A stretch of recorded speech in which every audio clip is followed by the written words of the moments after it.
Hello guys, welcome back to my channel. So ఇవాల్టి వీడియోలో మనం డిస్కస్ చేయబోయే టాపిక్ ఏంటంటే, ఆల్రెడీ థంబ్‌నెయిల్ చూసేసారు కదా! AP EAMCET third phase counselling అనేది ఉంటుందా అనేది మనకి డౌట్ అనమాట.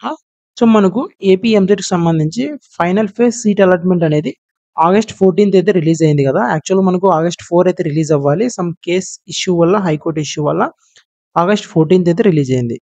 సో ఇప్పుడు చాలామంది స్టూడెంట్స్‌కి ఇంకా డౌట్ ఉన్నది ఏంటంటే, ఎంసెట్‌కి సంబంధించి థర్డ్ ఫేజ్ కౌన్సెలింగ్ ఏమైనా ఉందా అని చెప్పేసి చాలా మంది డౌట్ అయితే ఉందన్నమాట. ఎందుకంటే సో ఫస్ట్ ఫేజ్ కౌన్సెలింగ్‌లో వచ్చిన సీట్స్ అనేవి నచ్చక ఫైనల్ ఫేజ్‌కి వెళ్లారు. సో ఫైనల్ ఫేజ్‌లో కూడా ఎటువంటి సీట్ అలాట్‌మెంట్ జరగక ఫస్ట్ ఫేజ్ కౌన్సెలింగ్‌లో వచ్చిన అలాట్‌మెంట్ ఆర్డరే ఉందన్నమాట. సో మనం మళ్ళీ అగైన్ అదే కాలేజ్‌కే వెళ్ళాలి కాబట్టి చాలా మంది స్టూడెంట్స్ ఇప్పుడు థర్డ్ ఫేజ్ కౌన్సెలింగ్ ఉందో లేదో అని చెప్పేసి చాలా టెన్షన్ అయితే పడుతున్నారు. సో దాని గురించి నేనైతే మీకు క్లారిఫికేషన్ అయితే ఇస్తానన్నమాట ఈ వీడియోలో అయితే. సో దానికోసమే సో ఇప్పుడు నేను క్లియర్‌గా ప్రతి ఒక్కటి అఫీషియల్‌గా అయితే చూపిస్తాను. అండ్ ఎవరైనా ఫస్ట్ టైం మన ఛానల్ చూస్తుంటే కూడా వీడియోకి ఒక లైక్ చేసి వెంటనే మన ఛానల్ అయితే సబ్స్క్రైబ్ చేసుకోండి. ఎందుకంటే ప్రతి ఒక్క అప్డేట్ అనేది మన ఛానల్‌లో వస్తూనే ఉంటది. సో మీరు ఏది మిస్ కాకుండా చూడాలంటే మన ఛానల్‌ని సబ్స్క్రైబ్ చేసుకొని ఉండాలి. సో ఇంకా ఎవరైనా సబ్స్క్రైబ్ చేసుకోకపోతే కూడా సబ్స్క్రైబ్ చేసుకొని సో ఈ వీడియో కూడా మీ ఫ్రెండ్స్‌కి అయితే షేర్ చేయండి. సో వాళ్ళు కూడా టెన్షన్ పడుతుంటారు కాబట్టి లేట్ ఎందుకు let's get into hour video. So మీరు ఫస్ట్‌గా ఇక్కడ చూసుకున్నట్టయితే ఏపీ ఎంసెట్‌కి సంబంధించి ఒకసారి మనం వెబ్‌సైట్ ఓపెన్ చేసుకుంటే మనకు సో రీసెంట్‌గా ఎంసెట్‌కి సంబంధించి ఫైనల్ ఫేజ్ అలాట్‌మెంట్ అయితే రిలీజ్ అయింది గదా! సో మీరు ఒక్కసారి మీకే క్లారిఫికేషన్ అయితే వస్తుంది. సో మీరు ఒకసారి ఇక్కడ చూసుకున్నట్టయితే final phase seat allotment has been released అని చెప్పేసి మనకి ఇక్కడైతే ఉంది గదా! సో అంటే గవర్నమెంట్ ఏపీఎస్‌హెచ్ ఎంసెట్‌కి సంబంధించి ఫైనల్ ఫేజ్ అని చెప్పేసి క్లియర్‌గా డిక్లేర్ చేసింది. అంటే ఇక్కడ ఏదైతే ఉందో మనకు క్లియర్‌గా ఇది ఫైనల్ ఫేజ్ అన్నమాట. నెక్స్ట్ ఇంకొక ఫేజ్ లేదు అనేలాగా మనకైతే ఇలా డిక్లేర్ చేసిందన్నమాట.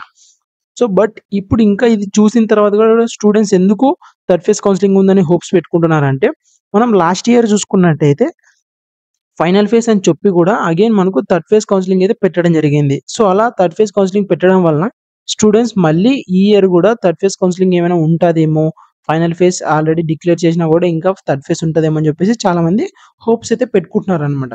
సో మనం యాజ్ పర్ అఫీషియల్‌గా చూసుకున్నట్టయితే మనకు థర్డ్ ఫేజ్ కౌన్సెలింగ్ లేదు. ఓన్లీ ఫైనల్ ఫేజ్ ఇదే అన్నమాట. నెక్స్ట్ ఇంకొక ఫేజ్ లేదు అనేలాగా వాళ్ళు మనకు క్లియర్‌గా డిక్లేర్ చేశారు. మనకు ఒకవేళ ఇక్కడ సెకండ్ ఫేజ్ కౌన్సెలింగ్ అని డిక్లేర్ చేసింటే మనం ఇంకా ఫైనల్ ఫేజ్ ఉందని అనుకునేవాళ్ళం. బట్ ఇక్కడ ఫైనల్ ఫేజ్ అని ఇచ్చేసింది. సో డీటెయిల్ నోటిఫికేషన్ చూసుకున్నా కూడా AP EAMCET final phase detail notification చూసుకున్నా కూడా మీకు ఇక్కడ చూసుకుంటే సో మనం నోటిఫికేషన్‌లో కూడా final phase detail notification for the web based counselling అని చెప్పేసి కూడా ఉంది కదా! సో ఫైనల్ ఫేజ్ అన్నమాట. వాళ్ళే డిక్లేర్ చేస్తారు మనకి ఎగ్జాక్ట్‌గా ఇదే ఫైనల్ ఫేజ్ అని చెప్పేసి. సో ఇంకా డౌట్ ఏముందంటే సో మనకు రీసెంట్‌గా వచ్చిన న్యూస్‌లో అయితే ఎంసెట్‌కి సంబంధించి వేకెన్సీ సీట్స్ ఇంకా చాలా ఉన్నాయి. సో ఇంకా ఏమైనా థర్డ్ ఫేజ్ పెట్టే ఛాన్సెస్ అయితే ఉన్నాయా అని అంటే సో మోస్ట్‌లీ 100% ఛాన్సెస్ అయితే లేవు. బట్ ఎక్కువ సీట్స్ ఉన్నాయి కాబట్టి మోస్ట్‌లీ ఛాన్సెస్ అయితే ఉన్నాయన్నమాట. అంటే పెట్టే ఛాన్సెస్ అయితే ఉన్నాయి. సో బట్ హోప్స్ అయితే పెట్టుకోకండి. నేను స్టూడెంట్స్‌కి ఏం చెప్తా అంటే ఇప్పుడు మనం థర్డ్ ఫేజ్ కౌన్సెలింగ్ ఉందో లేదో అని చెప్పేసి అఫీషియల్ సైడ్ నుంచి మనకు తెలియదు. సో మనం తెలియనప్పుడు మన హోప్స్ మనం ఇంక్రీజ్ చేసుకోకూడదు. ఎందుకంటే ఇప్పుడు స్టూడెంట్స్ ఎలా అనుకుంటున్నారంటే ఫస్ట్ ఫేజ్ కౌన్సెలింగ్‌లో వచ్చిన కాలేజ్ నచ్చకనే కదా నేను సెకండ్ ఫేజ్‌కి వెళ్ళాను.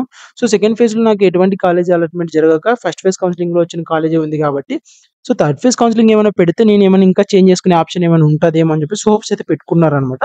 సో అలా హోప్స్ పెట్టుకోవడం వల్ల ఒక్కొక్కసారి గవర్నమెంట్ కండక్ట్ చేయకపోతే మళ్ళీ మనం వచ్చిన కాలేజ్‌కి వెళ్ళాలంటే రిగ్రెటింగ్‌గా ఫీల్ అవుతాం. సో అందుకోసం మీరు అలా ఫీల్ అవ్వకుండా ఉండాలంటే ఇప్పుడున్న వచ్చిన కాలేజ్‌తో ఉండండి. ఇఫ్ ఇన్ కేస్ మన అదృష్టం శాతం మన లక్కీగా థర్డ్ ఫేజ్ కౌన్సెలింగ్ పెడితే మనం బెనిఫిట్ అవుతాం అన్నమాట. సో పెట్టి అప్పుడు మనం వేరే కాలేజ్ గాని, వేరే బ్రాంచ్ గాని చేంజ్ చేసుకోవచ్చు. సో అంతవరకు అఫీషియల్‌గా ఎటువంటి రిలీజ్ చేయకముందే అంటే అఫీషియల్‌గా థర్డ్ ఫేజ్ కౌన్సెలింగ్ ఉందని రిలీజ్ చేయకముందే మీరైతే హోప్స్ అయితే పెంచుకోకండి. సో ఇది నేను పదే పదే చెప్తాను అన్నమాట. ఎంసెట్ వాళ్ళు అండ్ ఈసెట్ వాళ్ళు. సో ఈసెట్ స్టూడెంట్స్ కూడా మనల్ని చాలా మంది అయితే అడగడం జరిగింది. అన్నా థర్డ్ ఫేజ్ కావాలి, అన్నా థర్డ్ ఫేజ్ కావాలి అని చెప్పేసి సపోర్ట్ చేయండి అని చెప్పేసి. సో ఇది మనం కొంతమంది అనుకుంటే అవ్వదన్నమాట. థర్డ్ ఫేజ్ కావాలని చెప్పేసి. సో ఇది గవర్నమెంట్ సైడ్ నుంచి మనం కొంచెం స్టూడెంట్స్ ఇంకా సీట్స్ అంటే మనకు కొంతమందికి ఫస్ట్ ఫేజ్ కౌన్సెలింగ్‌లో వచ్చిన వాళ్ళు ఓకే. వాళ్ళ పాయింట్ ఆఫ్ వ్యూలో కాలేజ్ అయితే అలాట్ అయిందని. బట్ ఫస్ట్ ఫేజ్‌లోన అండ్ సెకండ్ ఫేజ్‌లోన సీట్స్ రాని స్టూడెంట్స్ ఉంటారు కదా! సో వాళ్ళు ఎంతమంది ఉన్నారు? సో ఇంకా వేకెన్సీ సీట్స్ ఎన్నున్నాయి? సో ఇలాంటివన్నీ బేస్ చేసుకొని మనకు కౌన్సెలింగ్ అయితే కండక్ట్ చేస్తారనమాట. సో అలాంటి ఏ ఇన్ఫర్మేషన్ ఉన్నా మీకైతే కన్ఫర్మ్‌గా ఇంటిమేషన్ అయితే ఇస్తాను. సో ఒకవేళ థర్డ్ ఫేజ్ ఆర్ఎల్స్ ఇంకా ఏదైనా స్పాట్ అడ్మిషన్ రౌండ్ ఉంటది. సో స్పాట్ అడ్మిషన్ రౌండ్ కూడా ఇప్పుడేమైనా ఉంటే పెడితే నేను కన్ఫర్మ్‌గా మీకు ఇన్ఫర్మేషన్ ఇస్తా. సో, స్పాట్ అడ్మిషన్ రౌండ్‌కి, మేనేజ్మెంట్ సీట్స్‌కి డిఫరెన్స్ ఏమని చెప్పేసి ఒక వీడియో చేశాను. మీరు ఒకసారి ఆ వీడియో వాచ్ చేసి మీకు క్లియర్‌గా అర్థమవుతుంది. సో, స్పాట్ అడ్మిషన్ రౌండ్ అంటే మనకిప్పుడు కన్వీనర్ కోటాలో సీట్ వచ్చిందనుకో, గవర్నమెంట్ మనకు సర్టెన్ అమౌంట్ ఏస్తుంది కాలేజ్‌కి ఫీజ్ రింబర్స్‌మెంట్ కింద. సో, మనకు స్పాట్ అడ్మిషన్ రౌండ్ జాయిన్ అయితే, సో, మనం గవర్నమెంట్ ఎంతైతే ఫీజ్ రింబర్స్‌మెంట్ కాలేజ్‌కి వేస్తుందో కన్వీనర్ కోటాలో మనం అంతనే బై హ్యాండ్ కట్టుకోవాలి. మనకు ఫీజ్ రింబర్స్‌మెంట్ అయితే రాదు. దీనివల్ల యూజ్ ఏందంటే మేనేజ్మెంట్ సీట్ అయితే మనకు డొనేషన్, కాలేజ్ ఫీజ్ ఎక్కువుంటుంది. సో, స్పాట్ అడ్మిషన్ రౌండ్ అంటే ఓన్లీ మన కన్వీనర్ కోటాలో ఎగ్జామ్ రాసి పోయే స్టూడెంట్స్ ఎంతైతే పే చేస్తారో గవర్నమెంట్ నిధుల నుంచి, సో, మనం అంతే బై హ్యాండ్ పే చేసుకోవాలి. మనకి గవర్నమెంట్ ఇవ్వదనమాట. సో, ఇది స్పాట్ అడ్మిషన్ రౌండ్‌కి.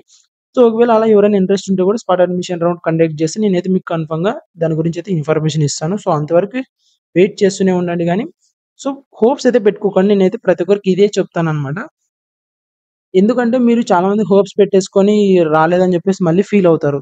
సో, ఇది పేరెంట్స్ నుంచి అండ్ స్టూడెంట్స్ నుంచి చాలా మందిది ఇది జరుగుతుందనమాట. సో, మనం వీడియోస్‌లో మనం చూసుకున్నా కూడా కామెంట్స్‌లో ప్రతి కామెంట్‌లో "అన్న మాకు థర్డ్ ఫేజ్ కావాలి. అన్న మాకు థర్డ్ ఫేజ్ కావాలి" అని చెప్పేసి చాలా మందైతే ఇదే పెట్టడం జరిగింది. సో, దాని గురించి మీకు క్లారిటీ ఇద్దామనైతే ఎక్స్‌ప్లెయిన్ చేస్తున్నాననమాట.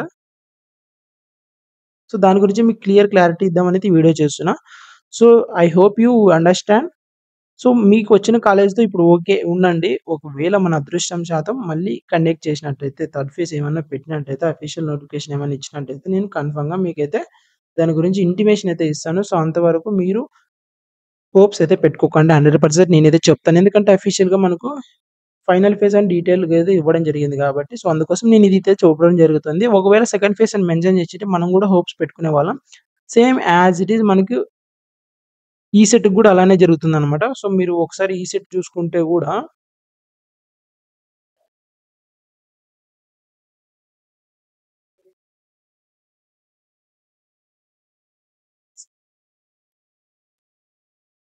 సో, ఈసెట్ స్టూడెంట్స్‌ని చూసుకుంటే గూడా మనకు ఇది గూడా ఫైనల్ ఫేజ్ సంబంధించి అలాట్‌మెంట్ ఆర్డర్ అని జెప్పేసి క్లియర్‌గా ఇవ్వడం జరిగింది గదా! సో, ఇక్కడ చూసుకుంటే మీరు ECET 2025 final phase detail notification so, as it is same ECET, EAMCET ఇలానే చేసింది. So, ECET and EAMCET students ఇద్దరు వెయిట్ చేస్తున్నారనమాట థర్డ్ ఫేజ్ కౌన్సెలింగ్ కోసం. సో, అలా ఏమైనా ఉంటే కూడా నేను కన్ఫర్మ్‌గా మీకైతే ఇన్ఫర్మేషన్ ఇస్తాను. దాని మీద మీరైతే టెన్షన్ తీసుకోకండి. ఈసెట్ నుంచైనా, ఎంసెట్ నుంచైనా. నేను ఏ ఇన్ఫర్మేషన్ మీకిచ్చినా గూడా నా నుంచి మీకు ఇన్ఫర్మేషన్ మీ వరకు రావాలంటే మీరు మన ఛానెల్ సబ్స్క్రైబ్ చేసుకొని ఉండాలి. అండ్ అలానే అలానే బెల్ ఐకాన్ ఆన్‌లో పెట్టుకోండి. సో, బెల్ ఐకాన్ ఆన్‌లో పెట్టుకోవడం వల్ల ఏమవుతదంటే, నేను ఏ వీడియో గూడా అప్‌లోడ్ చేసినా మీ వరకైతే కన్ఫర్మ్‌గా వీడియో అయితే వస్తుందనమాట. సో, దానికోసం మీరు బెల్ ఐకాన్ ఆన్‌లో పెట్టుకోవాలి. అండ్ ఇంకా ఎవరైనా ఈ వీడియోకి లైక్ చేయకపోతే గూడా కంపల్సరీ మీరైతే లైక్ జేసి, మీ ఫ్రెండ్స్‌కైతే షేర్ చేయండి. సో, చాలా మంది థర్డ్ ఫేజ్ కౌన్సెలింగ్ ఉందో లేదో అని చెప్పేసి టెన్షన్ పడుతుంటారు కదా! సో, అలాంటి వాళ్ళకి షేర్ చేయండి. మీ పేరెంట్స్‌కి గూడా షేర్ చేసి కన్వే చేయండి మీరే. సో, థర్డ్ ఫేజ్ ఏమైనా ఉంటే ఇలా వెళ్దాం, లేదంటే ఇదే చూసుకుందాం. లేదంటే స్పాట్ అడ్మిషన్ రౌండ్ ఉన్నా గూడా మనకు అది గూడా బెనిఫిటే. కొంచెం అమౌంట్ పే చేసుకోగలను నేను అనుకునే స్టూడెంట్స్‌కి ప్రతి ఒక్కరికని చెప్పట్లేదు. ఎవరైతే అమౌంట్ పే చేయగలిగే అంత ఉన్నవాళ్ళు స్పాట్ అడ్మిషన్ రౌండ్‌కి గూడా వెళ్ళొచ్చు. సో, అందులో గూడా అమౌంట్ ఫీజ్ తక్కువుంటది. డొనేషన్ ఉండదనమాట. సో, అప్పుడు మనకు గావాల్సిన కొన్ని కాలేజ్‌లో సీట్ ఉన్న కాలేజెస్‌లో మనం వెళ్ళొచ్చు. సో, స్పాట్ అడ్మిషన్ రౌండ్‌కి ఎలిజిబిలిటీ ఉన్న కాలేజెస్ ఎన్ని సీట్స్ ఖాళీగున్నాయి, ఏ బ్రాంచ్‌లో ఎన్ని కాలేజ్ సీట్స్ ఖాళీగున్నాయని చెప్పేసి నేను కంప్లీట్‌గా నెక్స్ట్ వచ్చే వీడియోస్‌లో అయితే ఎక్స్‌ప్లెయిన్ చేస్తాను. సో, మీకు ఏ డౌట్ ఉన్నా గూడా కిందైతే కామెంట్ చేయండి. సో, టెన్షన్ తీసుకోకండి. ఏ ఇన్ఫర్మేషన్ ఉన్నా మీకైతే నేను ఇస్తాను. సో, మీరైతే ఇప్పుడొచ్చిన కాలేజ్‌లో సెల్ఫ్ రిపోర్టింగ్ చేసి కాలేజ్‌కి వెళ్తూ ఉండండి. సో, థర్డ్ ఫేజ్ కౌన్సెలింగ్ వచ్చిన తర్వాత ఏమైనా ఇన్ఫర్మేషన్ వస్తే నేనైతే మీకు కన్వే చేస్తాననమాట. So stay in tune. Please don't forget to subscribe our channel. Thank you. Bye bye. See you in the next video.